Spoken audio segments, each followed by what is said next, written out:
Oi, gente, voltei. Eu saí e entrei na live para não perder aqueles minutinhos para a gente poder fazer várias perguntas pro Dr. José Eduardo. Eu vou aguardar aqui os minutinhos, todo mundo entrar de novo, para todo mundo poder tirar as dúvidas. E aí eu vou pedir para vocês encaminharem para quem vocês acreditam que tenha interesse nesse assunto. Boa noite para todo mundo de novo. Boa noite, Tia Alice. E aí também para vocês encaminharem para pessoas que têm a mesma dúvida, né? E vocês vão deixando as dúvidas aqui nos comentários, que à medida que eu for conversando com o doutor, eu vou vou lendo as perguntas para tirar todas as dúvidas. Aí eu vou conversando com vocês e vou olhando aqui no computador também, para não deixar nenhuma pergunta passar. Só um minutinho que eu já vou ver se o doutor entrou aqui, para poder chamar ele. E igual eu falei, ó, são muitas dúvidas, tá? E aí a gente vai tentar responder o maior número de dúvidas possíveis hoje. E se ficar alguma coisa para trás, depois a gente vê isso, a gente pergunta para ele, a gente faz outra live. Aqui.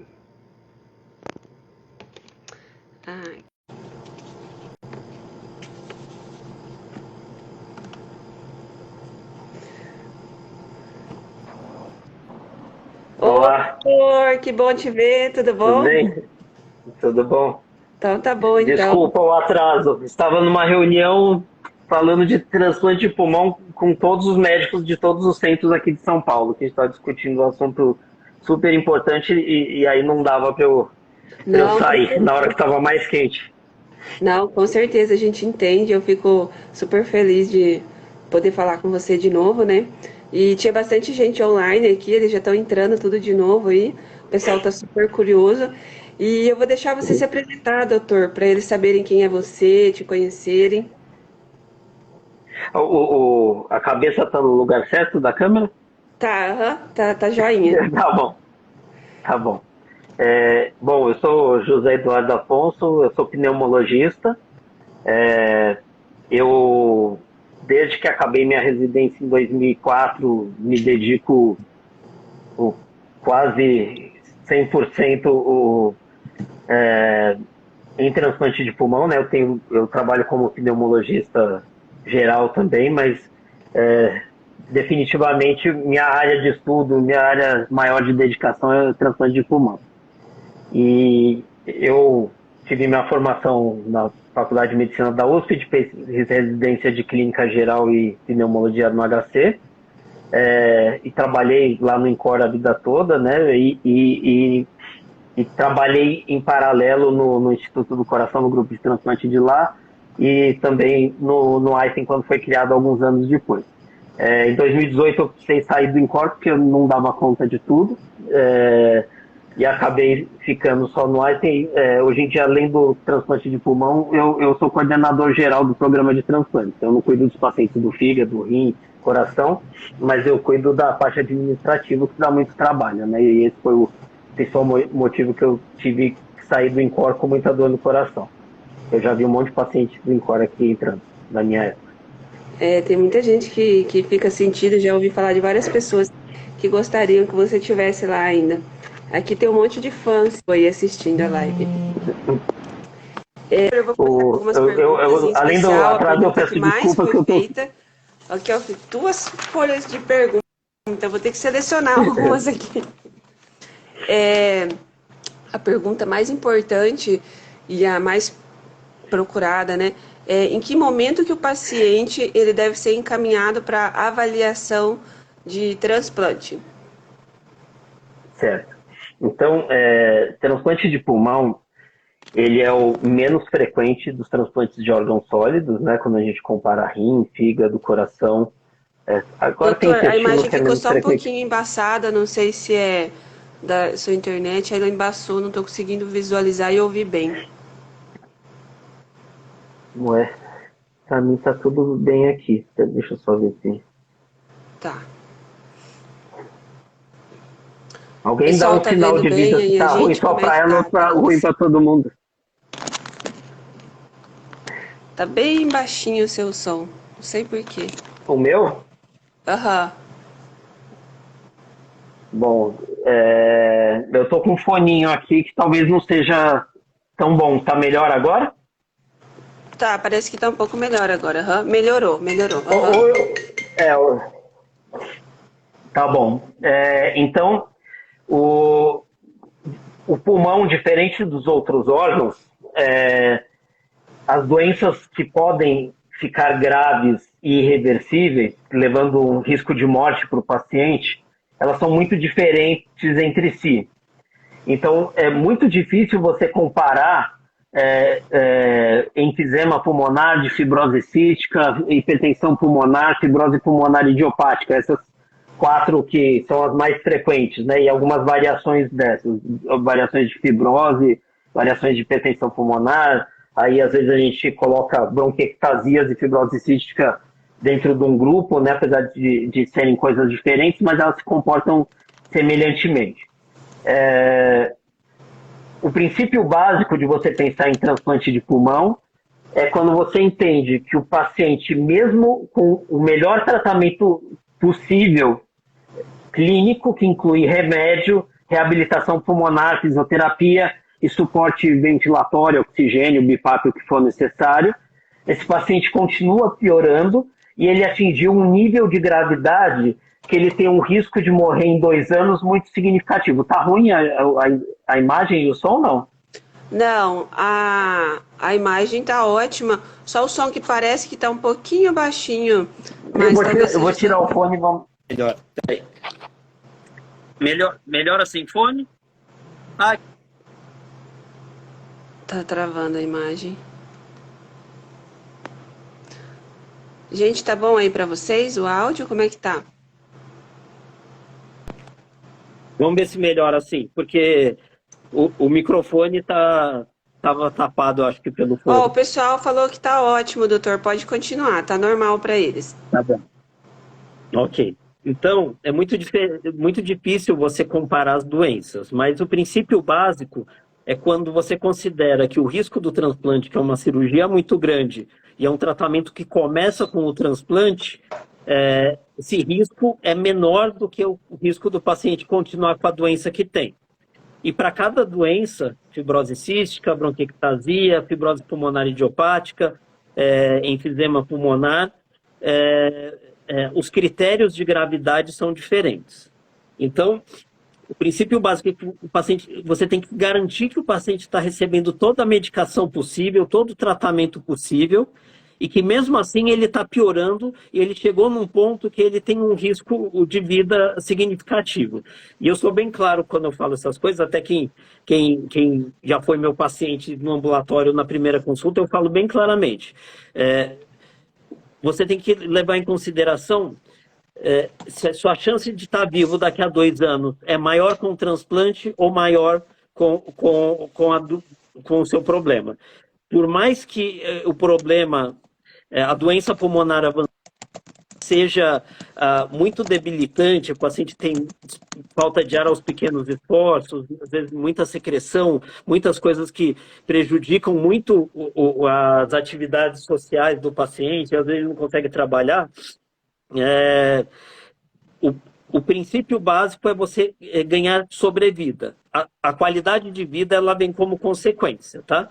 Então, obviamente, é fundamental que se tenha qualidade de vida, né? Você precisa viver de fato para ter sentido na sua vida.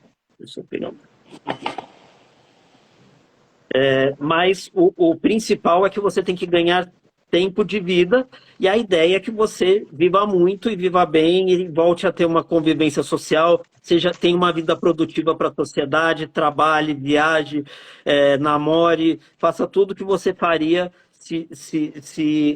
como você não tivesse uma doença pulmonar, mas, claro, você é um paciente transplantado, tem que ter cuidados adicionais na sua vida, tá bom? Tá. Então, assim, o transplante para o paciente ser encaminhado é a partir do momento que a doença já tirou a qualidade de vida dele, né? E quando a doença já está oferecendo um risco de morte de 50% em 2 anos. Bem objetivamente é isso.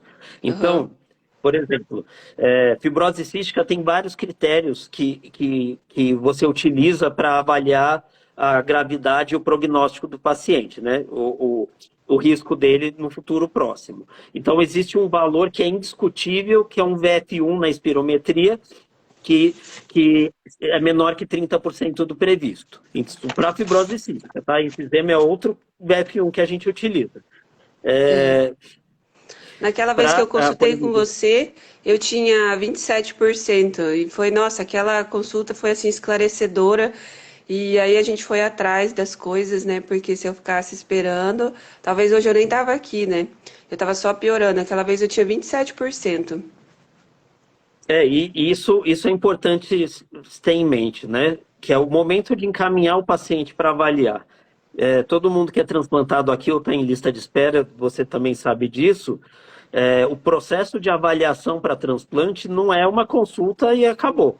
Você precisa fazer muitos exames, você precisa ser avaliada, reavaliada. Tem um período de lista de espera, que é importante que você não chegue muito tarde para ser avaliado, porque isso reduz muito a chance de você conseguir passar o período de lista de espera bem, fisicamente bem, para chegar para o transplante com ótimas condições do transplante e muito bem.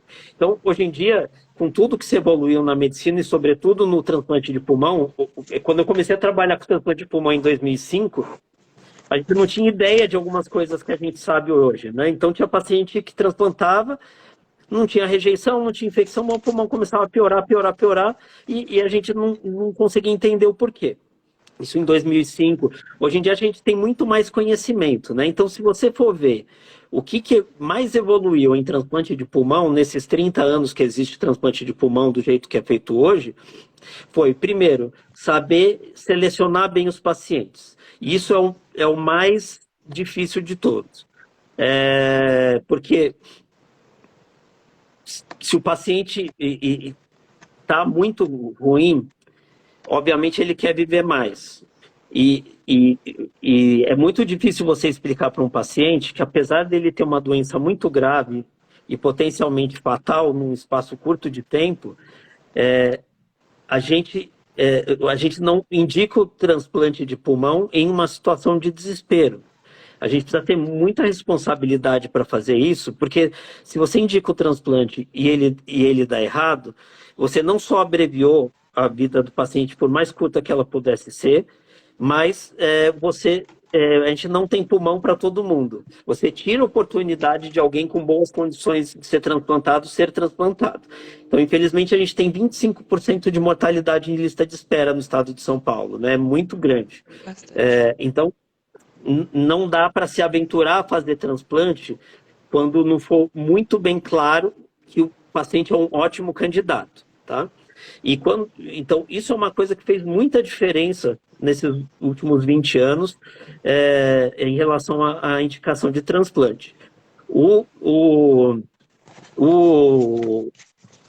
A gente seleciona melhor os candidatos. Outra coisa que mudou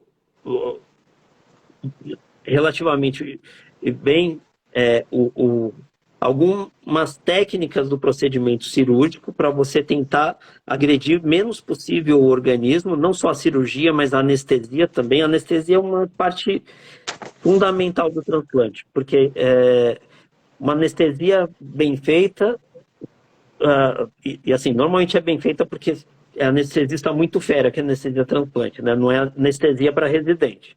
É muito difícil. Então, o paciente chega na UTI muito melhor, né? Então, isso é importante. E outra coisa, a gente entendeu melhor qual que é a dinâmica das infecções depois do transplante. Então, como prevenir essas infecções de acontecerem ou, se acontecerem, não serem tão graves. E uma outra coisa, algumas tecnologias no pós-operatório, que existem agora e já são muito bem dominadas e não existiam antes, especialmente o ECMO, né? Que é aquela circulação fora do corpo para oxigenar o sangue, que eu espero que ninguém precise, mas hoje em dia a gente domina bem isso daí, isso salva muita vida. Certo. Esse aparelho que você está falando aí é aquele que aquele famoso usou aí em São Paulo, para a questão da oxigenação, né? Como se fosse um pulmão artificial que vocês falam, né? Para ficar... Isso. Ele estava no Rio de Janeiro, não era em São Ah, Paulo, tá. não, o Certo. ator, né? Doutor, uma E, outra questão. Nessa sua explicação, você já tirou várias dúvidas aqui. Uma outra questão é que muitos pacientes, às vezes, perguntam assim, acompanha a minha história de outras pessoas e fala assim, Marinde, eu posso procurar uma avaliação por conta própria? Meu médico não me encaminhou. Eu posso procurar por conta própria? Como que funciona isso, doutor? então, isso é uma pergunta muitíssimo importante, e é muito importante também que a gente entenda como que funciona do ponto de vista quem que paga o transplante, né? Então, o Brasil, ele tem o maior programa público de transplantes do mundo. Em números absolutos, nenhum país que tem um programa público de transplantes, em que é o governo que paga, é, faz tanto transplante. Isso somando todos os órgãos. O paciente, às vezes, ele tem um convênio muito bom, que até pode ser que pague o transplante. Mas não é muito habitual, porque existe uma Agência Nacional de Saúde que regula os procedimentos que os convênios são obrigados a pagar, que é a ANS. O transplante de pulmão, coração e fígado, eles não estão no rol da ANS, por mais que seja um procedimento antigo. Tem várias explicações possíveis para isso, eu nem considero que está de todo errado, porque hoje em dia, especialmente na situação que o Brasil está em relação ao transplante de pulmão, a gente tem basicamente dois, que o Paraná fez um também, o ano passado, mas basicamente 2 estados fazendo um volume razoável de transplante, que é Rio Grande do Sul e São Paulo. Agora imagina se todos os pacientes da região norte e centro-oeste que precisassem de transplante de pulmão e de coração, que tivessem algum convênio, o convênio fosse obrigado a mandá-los para outro estado e pagar. Por mais que isso, a gente sempre fala contra os planos de saúde, mas isso inviabilizaria os planos de saúde. Eles quebrariam e entrariam em falência. E isso acabaria, num segundo momento, sobrecarregando o próprio SUS. Então, a altíssima complexidade como transplante de pulmão é basicamente feito pelo SUS. Só que pelo SUS, você tem algumas regras para encaminhar pacientes através de regulações que são de estados ou eventualmente nacionais. Claro, isso acontece com muita frequência, até entre nós mesmos, do paciente ter uma percepção que está na hora. Às vezes o médico não concorda, ou às vezes o médico nem tem ideia que hora que é de encaminhar, e o paciente quer ter certeza que ele precisa ser avaliado. Então, muitas vezes, o paciente marca uma consulta em consultório particular, alguma coisa do tipo. Não é um caminho muito bom, tá? Porque isso às vezes atrapalha você conseguir que o paciente siga o fluxo normal das regulações do SUS até chegar no centro transplantador corretamente. Então, isso vale para todo mundo que está assistindo. Se você tem indicação de transplante, porque o seu médico indicou, em qualquer cidade do Brasil, ou se você mesmo tem dúvida em relação a isso, você deve ser encaminhado por um médico para a central estadual do seu estado, central estadual de transplantes. Todos os estados do Brasil e Distrito Federal têm uma central estadual de transplantes. Por quê? Não é só vir fazer o transplante e voltar. Você vai precisar ter um suporte logístico e financeiro. Alguém vai ter que dar apoio aonde você vai morar, o transporte, a alimentação, porque às vezes a pessoa tem que largar a única fonte de renda que tem no estado dela, que vai ser a pessoa que vai acompanhá-la no outro estado para cuidar dela. Então, você precisa ter um negócio que chama tratamento fora de domicílio. Tá? TFD. Então, o TFD. Isso é imprescindível. Não chegue num centro transplantador se você vai seguir o fluxo do SUS sem o TFD, porque o Estado considera que você não precisa, entendeu? Então, acaba atrapalhando em alguns aspectos. Então, o caminho correto é, seu médico, pneumologista, clínico geral, o que quer que seja, indicou o transplante. Ele deve entrar em contato com a Central Estadual de Transplantes do seu estado, encaminhar um relatório, e a Central Estadual, eles têm um formulário, tem o fluxo correto. Se o estado não faz transplante de pulmão, ele é obrigado a encaminhar o paciente para o estado que faz. Então, como muito pouco estado que faz, isso é quase sempre necessário. Então, desculpem que além de eu chegar atrasado, eu estou super resfriado. Não, tranquilo, doutor. A gente super entende. Inclusive, a gente agradece você aí, porque a gente sabe vírus inicial que você vive respiratório, numa...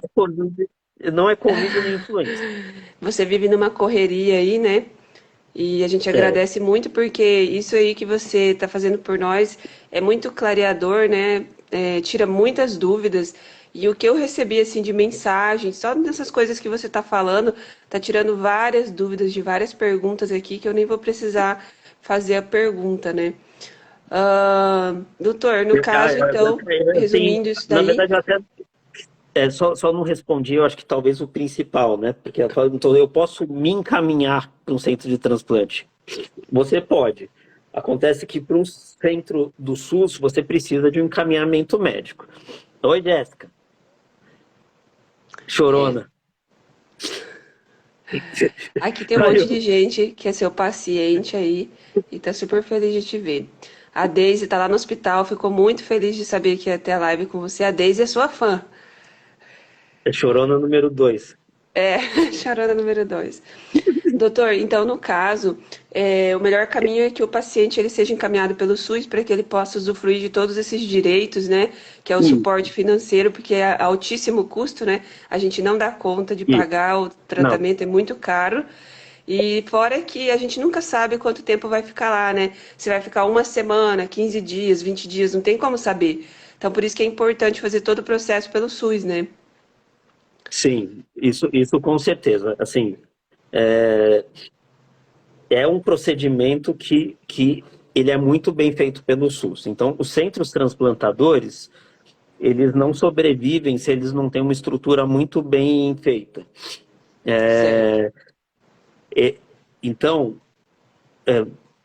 a maior parte dos centros que não começa a fazer muito bem preparado o transplante, eles não duram mais que 5 transplantes.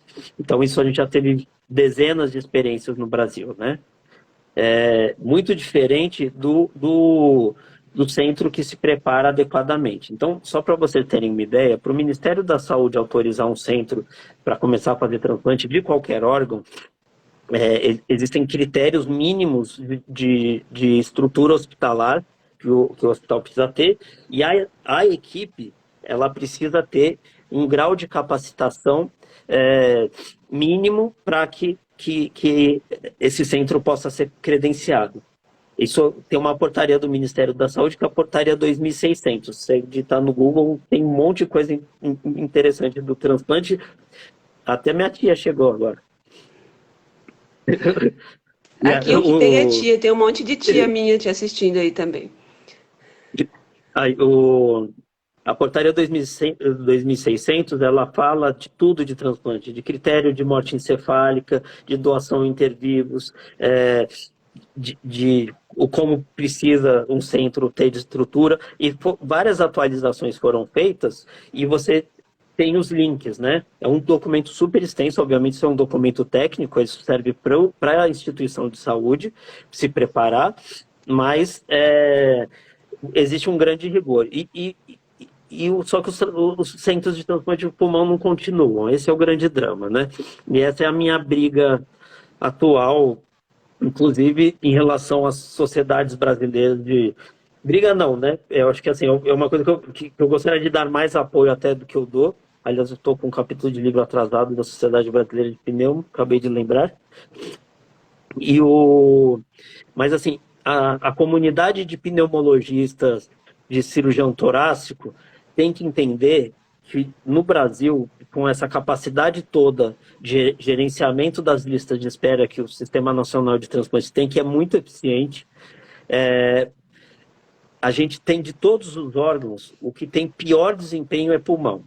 Então, é o que tem maior diferença entre necessidade de transplantes no país e transplantes que estão de fato realizados. E isso não é culpa do governo, isso é culpa de você ter instituições interessadas em desenvolver isso. Porque eu vejo infinitamente mais em congresso de pneumologia discussão sobre se uma bombinha de asma é melhor que a outra. Que, sinceramente, dane-se. Que não tenha ninguém vendo isso aqui. E enquanto a gente tem problemas gravíssimos, super mal assistidos, como transplante de pulmão. Então, eu afirmo categoricamente, assim, as pessoas que estão aqui, mesmo as que não foram transplantadas, elas tiveram sorte de terem uma orientação melhor ou dos seus médicos ou de suas instituições e chegaram a serem avaliadas. Ou delas mesmas, de fazer pesquisa, né? E a maior parte das pessoas que se beneficiaria de transplante de pulmão no Brasil morre sem sequer ser tocado no assunto. Não se fala, o paciente está lá num lugar que não faz transplante e simplesmente é um paciente muitas vezes jovem, com tudo para o transplante dar certo e o paciente não é citada essa possibilidade, né? Isso é um horror. Assim, porque o Brasil tem estrutura para fazer transplante. Faltam mais centros de transplante e falta um pouco de segurança para que esses centros sejam sustentáveis do ponto de vista financeiro. O transplante de pulmão é muito caro e o que o SUS repassa para a instituição não é suficiente, em geral, para pagar o custo do transplante de fato. Então, as instituições que fazem transplante são instituições muito grandes, o INCOR, a Santa Casa de Porto Alegre, e eles têm outras formas de se manter, né? Então, tem fundações, tem uma série de coisas, doações, tem 40% convênio, 60% SUS, tem várias formas diferentes. Mas precisa ter, assim, quais os lugares que deram certo o transplante de pulmão, por que deu certo? Porque tinha gente que vestiu a camisa e sacrificou a vida para dar certo. Então, vários médicos, a doutora... E vocês sacrificam aqui, mesmo, né? No dia do meu transplante, a doutora Marcela, que era uma pessoa da equipe do transplante aqui, eles fizeram o meu transplante, demorou 11 horas, e a minha mãe ficou aguardando lá fora, não quis ir embora. Quando eles saíram, eles estavam indo captar outro órgão para fazer outro transplante naquele dia. Então, no mesmo dia, aquela mesma equipe fez 3 procedimentos, né? Eu não sei como é que vocês dão conta, né? Nem dormem direito. Não dá conta. Na verdade, a gente acaba sacrificando outras coisas, mas é aquilo, né? Se você realmente gosta de transplante e entende que isso é uma missão na vida, e eu não estou nem falando que eu sou o ultra bonzinho nem nada, é porque realmente é um negócio que me arrastou corredeira abaixo e eu adoro e eu não consigo não consigo ver minha vida sem cuidar de transplante. E da mesma forma a doutora Silvia que está aqui, a doutora Malova que está no HC de Porto Alegre. Então, tem muitas pessoas que, assim, não conseguem largar o osso. Tem uma pergunta aqui interessante, é uma das últimas perguntas, eu vou até ler ela antes da hora. Ela escreveu assim aqui no bate-papo. Há casos de, mesmo com indicação de transplante, posteriormente isso reverter para não fazer o transplante? Tipo, a pessoa entrou na fila, o que eu acho que ela quis dizer, né? E depois sair da fila. Acontece também? Isso é um assunto bem interessante, porque isso esbarra em conceitos, às vezes, impressões diagnósticas do paciente que podem mudar, né? O bom da medicina é que ela não é uma ciência exata, então às vezes a gente surpreende positivamente, mas muitas vezes a gente se surpreende negativamente, né? Que a doença piorou mais rápido do que a gente esperava. Mas também, às vezes, por conta de impressões inadequadas do médico que cuida do paciente, e às vezes até do próprio paciente, que assim, não estão errados, mas tiveram uma interpretação errada. Então, se eu vou ver, somando meus anos de INCOR mais do Einstein juntos, eu não sei nem mais quantos transplantes que eu cuidei e quantos pacientes na fila eu cuidei. Mas eu vi umas 5 vezes na vida um paciente melhorar e sair da fila. Vou te dizer que uma vez só eu apoiei essa opinião. As outras foi que o paciente se sentiu melhor e ele tinha muito medo de fazer o transplante, o que é natural, e optou por sair da fila. E 2 vezes foi porque o médico do paciente entendeu que ele teve uma resposta ao tratamento e aquilo justificaria não mais pensar em transplante. Mas é aquilo, a gente tem que pensar no transplante como um tratamento que vai acontecer um pouco mais para frente. Então, você tem que ter uma precaução e uma previsão de como funciona a fila de espera da sua região, do seu país, do seu estado, para saber o que esperar daquela doença, porque nem sempre uma doença com X de gravidade nos Estados Unidos, ela vai evoluir da mesma forma no Brasil. Então, por exemplo, para hipertensão arterial pulmonar idiopática, né, que é uma doença que pode levar à necessidade de transplante. Marília está aí? Não sei. Ela tinha mandado um joinha aqui, eu achei que ela fosse ver, que ela transplantou recentemente por hipertensão pulmonar. A gente não tem no Brasil uma medicação venosa, quer dizer, até tem, mas é muito difícil, né? Que é a prostaciclina. Então, ela muda a evolução da doença, mas a gente não tem no Brasil. O que tem no Brasil é o Iloprost, que é uma prostaciclina inalatória que é excelente, mas não é igual à venosa. Então, a gente não pode usar o critério dos Estados Unidos que envolve a prostaciclina para o Brasil. A gente tem que entender que a gente tem uma dinâmica diferente, que a gente tem muito menos centro que faz transplante, a gente tem um aproveitamento de doadores menor. Então, às vezes a gente tem que se antecipar um pouco. E, voltando à pergunta, eu tive uma paciente que de fato saiu da fila e eu não tive mais notícia. Mas ela realmente... Então, era uma paciente com fibrose cística, inclusive, mas ela foi encaminhada pós-exacerbação muito mal. E quando ajustou o tratamento clínico dela e ela ficou estável de fato, reabilitação, ela melhorou a ponto de, naquele momento, ela não tinha mais indicação de transplante, tá? Mas é muito raro. E o que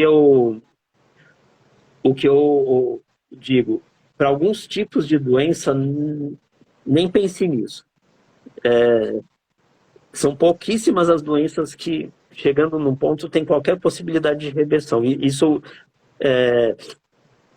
especialmente as doenças intersticiais, né? As fibroses pulmonares, é marcante, porque o paciente com fibrose pulmonar, como é uma doença que normalmente ela evolui rápido, muitas vezes a primeira consulta dele, ele fala que absurdo que meu médico mandou para avaliar para transplante.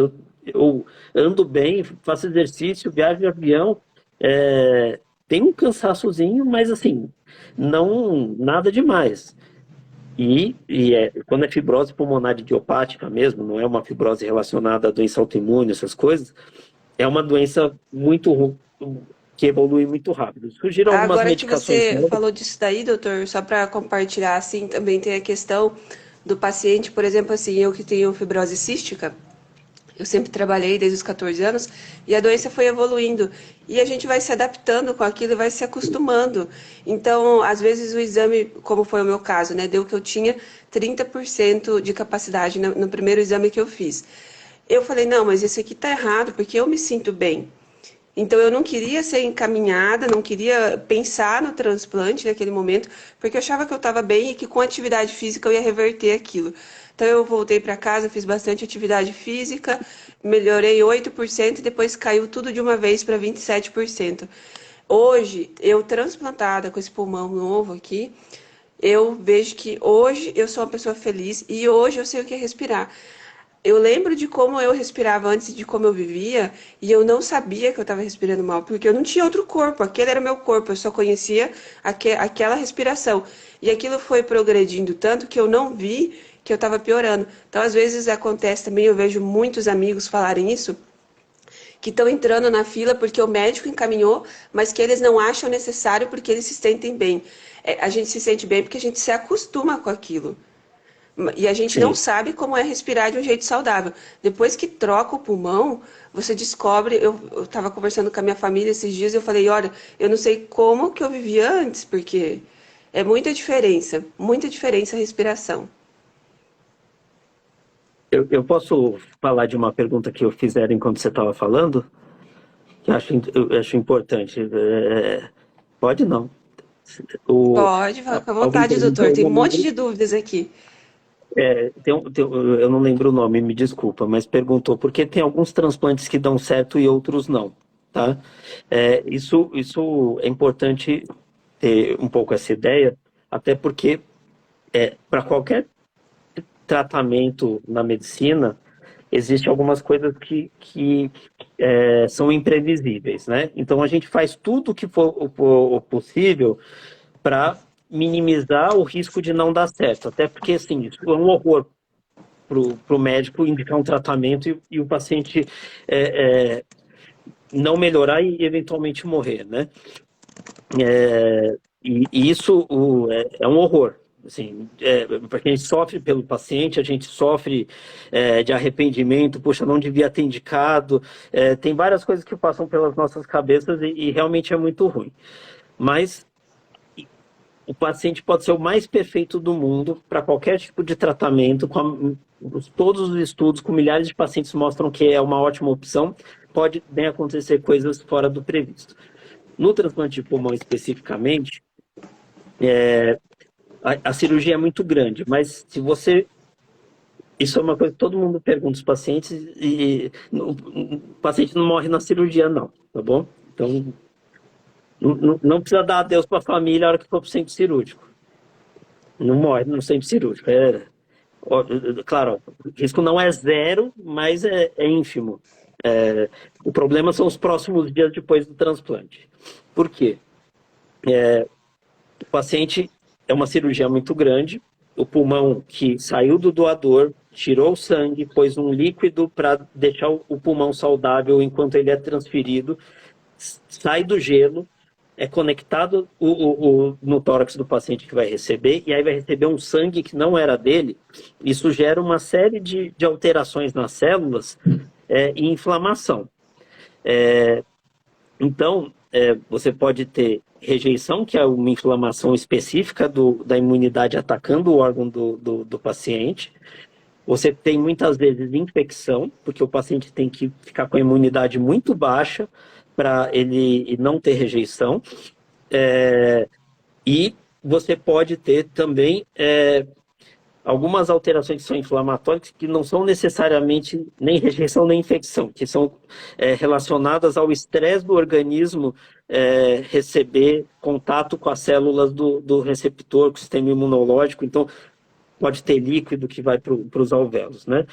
Então, é tudo muito delicado. E por mais que a gente faça uma avaliação da imunidade do paciente que vai receber, para que não tenha grandes chances do paciente ter rejeição grave logo de cara, então a gente faz um negócio que chama painel imunológico. Então, os pacientes que entraram em fila, todos já fizeram. E quando tem um doador que serve para aquele paciente tipo sanguíneo e tamanho, a gente precisa ter certeza se o nosso paciente que vai receber não tem anticorpos que vão atacar as células do pulmão do doador. A gente tem um código de barras genético que chama HLA, tá? Então, cada um tem um HLA diferente, existe HLA idêntico, mas é raro, e algumas pessoas durante a vida fazem anticorpos como se fosse contra um vírus, mas faz contra o HLA de outras pessoas. Por exemplo, quem já recebeu transfusão de sangue, mulheres que tiveram filhos, às vezes têm exposição às proteínas do bebê, e então podem formar esses anticorpos. E mesmo que a gente tome todo esse cuidado, tem pacientes que o organismo não aceita o órgão. Isso em qualquer órgão, não é só pulmão, não. Isso cada vez é mais raro de acontecer. Então, se você avalia a mortalidade de um transplante de pulmão nos últimos 30 anos, ela melhorou muito, muito. Então, ela é muito menor, assim, isso nesse estresse inicial, né? Porque é o pior momento de todos a internação do transplante. Se o paciente saiu da internação do transplante muito bem, passou 6 meses muito bem, passou um ano muito bem, os perigos que um transplantado pode ter de complicações maiores, pelo menos complicações muito inesperadas e agudas, é menor. Aí você pode ter alguns outros problemas crônicos do transplantado, mas aí é outro assunto. E isso é o que nós médicos que cuidamos de transplante estudamos e discutimos, e inclusive a gente estava falando até disso mesmo agora, e que legal, juntou os médicos do INCOR, do Einstein, de São José do Rio Preto, para discutir uma coisa super importante. Porque às vezes é difícil você saber a melhor opção, né? Tem coisa que ainda a gente não tem certeza.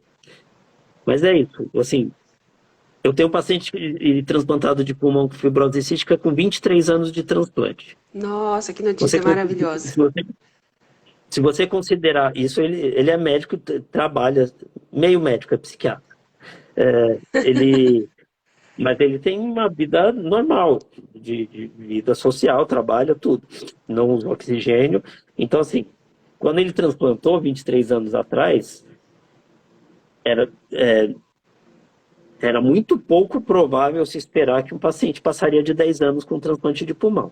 Hoje em dia, é muito pouco provável que ele não passe. É muito mais provável que ele passe dos 10 anos do que ele não passe se ele consegue sair do comecinho numa boa. E esse comecinho é um grande problema para alguns, um problema pequeno para outros. Esse comecinho, tá? Que você fala é o primeiro ano, os primeiros anos? Especialmente os 3 primeiros meses, né? O primeiro ano ele é chato, então ele é trabalhoso. Tem muita broncoscopia, tem muito exame, muita consulta, mas as piores partes acontecem nos 3 primeiros meses e nos 6 primeiros meses. Mas aí outra pessoa perguntou, você pode ter rejeição em transplante em qualquer momento da sua vida de transplantado. Por isso, a maior causa, não é a única, mas é a maior causa de rejeição grave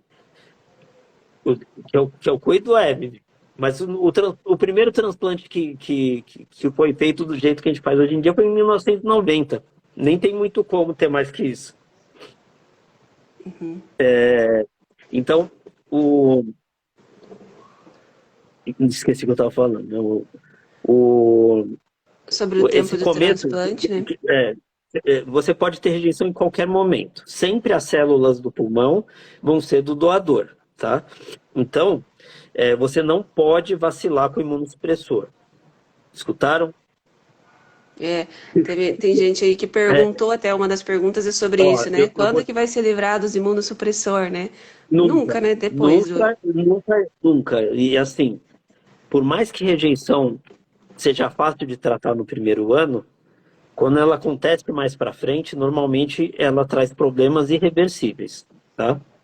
Então, quando você ouve falar que o paciente precisou fazer um retransplante, ele pode ter perdido o pulmão por diversos motivos. Mas um dos piores é quando ele tem uma rejeição tardia.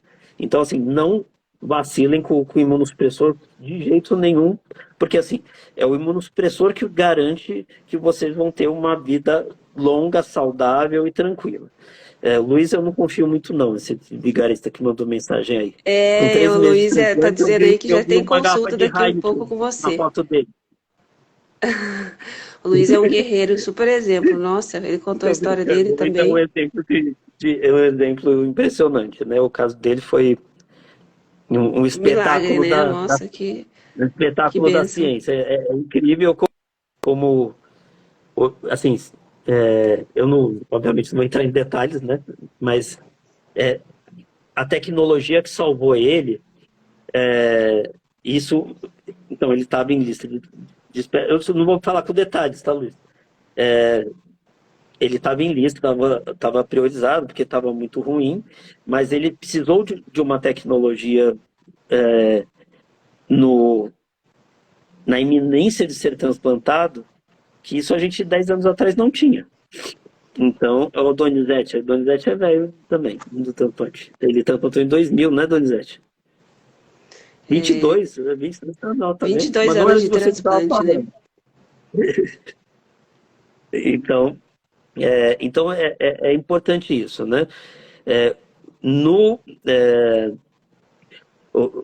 Para qualquer órgão, né? O transplante no Brasil, ele oferece, o Sistema Nacional de Transplantes, o SUS, oferece qualquer alternativa de transplante independente da complexidade.